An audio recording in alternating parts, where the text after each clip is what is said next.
Hello again, subscribers. Welcome to my YouTube platform here. I'm always glad to see you on here, and just to know that you are curious to listen to what I have to say with respect to career development and how to determine or how to find the best career for you.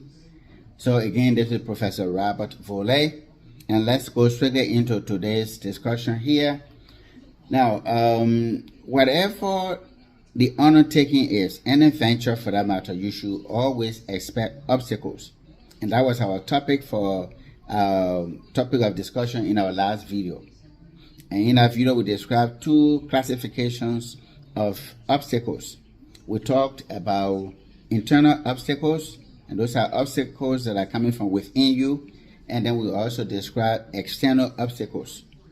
So as far as internal obstacles, those are obstacles that have to do with mindset.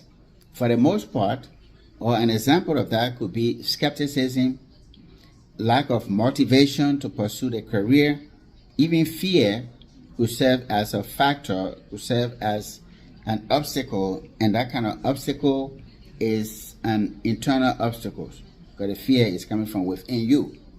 And when we talk about external obstacles, the concentration is on factors that are within the society, within your environment, or even your very community. And those factors, which are external obstacles that we find all around us, could be peer pressure, lack of funding for your career, parental influence in terms of negative influence, trying to convince you to not pursue whatever the career is that you want to pursue. Family members may not be supportive. These are all external obstacles, obstacles that are outside of your environment or within your environment, with the goal of stopping you from achieving whatever goal you are going after. So today, the main focus will be on how to recognize and get rid of career obstacles. Our general talks for today will be on how to recognize and get rid of career obstacles. But as we do that, let me go to work here and establish some differences here between external obstacles and internal obstacles further. As far as the external obstacles, even though they are not as powerful as the internal obstacles, they have the predisposition or the proclivity to stop you quicker from reaching your goals than internal obstacles. However, one key difference between internal and external obstacles is that it is easier to get help with external obstacles than it is to get assistance with internal obstacles. So the question becomes, why is that? The key reason behind this is that internal obstacles come from within you, and it is something of the mind. It's all about mindset, your thinking in general. That's internal obstacles. On the other hand, external obstacles are visible. And because they are all around you, people are likely to see what's going on around you or what's going on in your environment, and they may be able to offer you help. And that is one advantage that external obstacles has over internal obstacles. Obstacles, as we know, come in many forms. For example, internal obstacles starts with self-pity, feeling sorry for yourself, or a feeling of worthlessness, low capability, low self-esteem, and so forth. Those are the root of internal obstacles. As far as external obstacles, it comes from the form of being compelled to respond to the what ifs.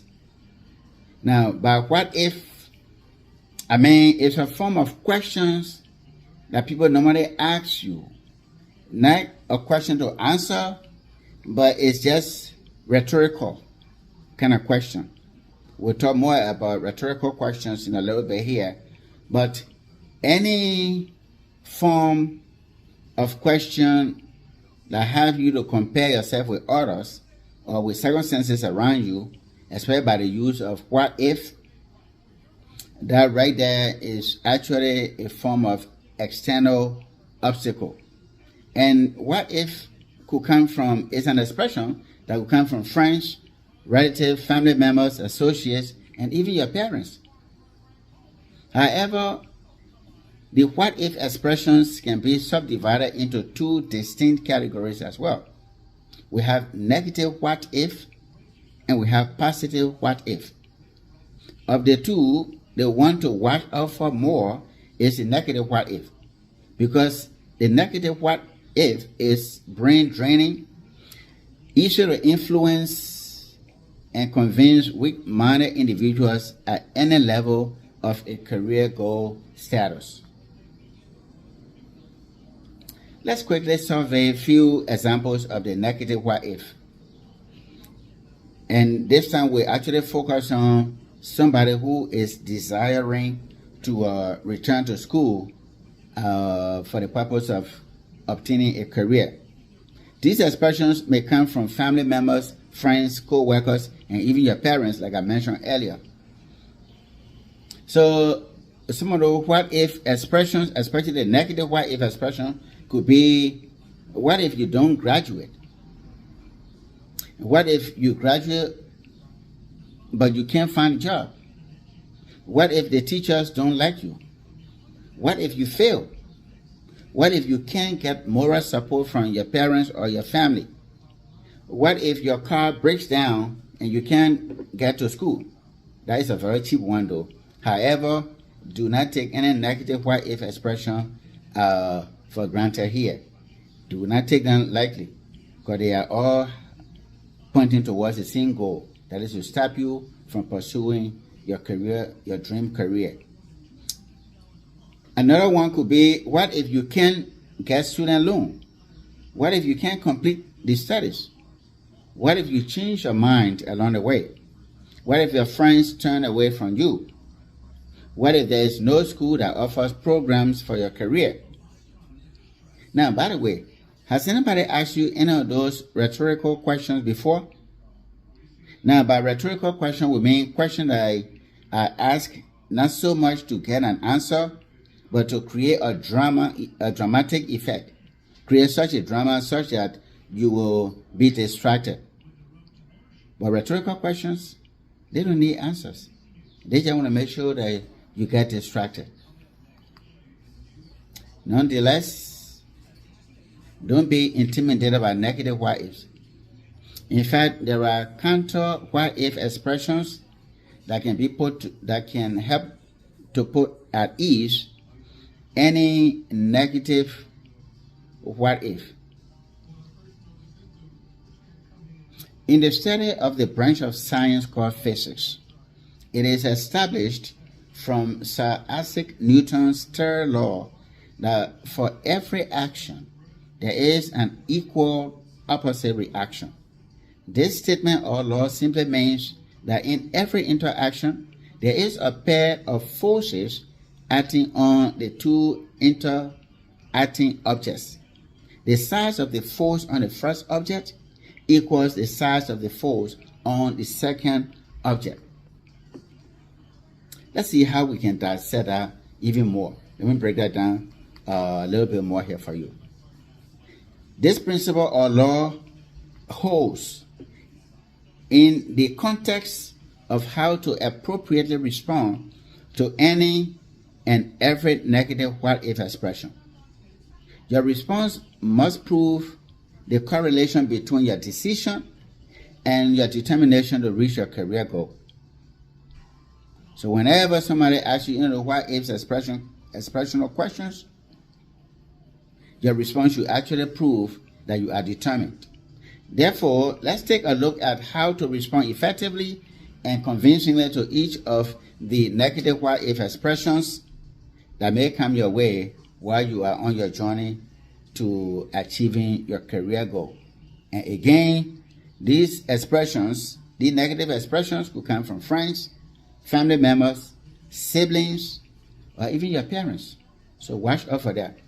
Now let's just take a look at a few of the examples of negative expressions, negative what ifs, and how to respond to each of them by a positive what if.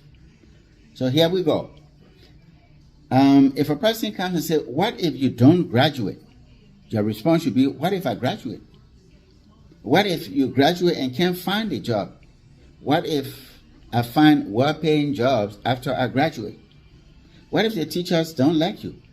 What if all the teachers like and support me throughout my career or my study? What if you fail? But what if I score exceptionally and pass with honor?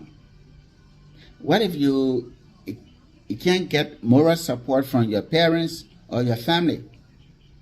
And now your response is, what if my parents and family embrace my career decision and become very supportive? The thoughts of what if are intended to build, strengthen, and challenge a positive mindset. It's all about being proactive to obtain your life career. No one can get it for you, period. The key driving force behind career success is cultivating positive thinking, positive attitude, and remaining positive throughout the length or duration of your career journey. Don't allow anyone to kill your career dream by negative talks or negative expressions. That is my main focus here for today. And so basically, that does it for this video segment. But let me just recap some of the key things that I want you to take away from here. Be aware that in any undertaking, obstacles cannot be avoided. You must embrace them because obstacles are meant to test your motivation and determination to obtain your dream career. How motivated are you? How determined are you? How resolved are you to obtain that dream career? That is what is being put to a test by the negative what ifs expressions.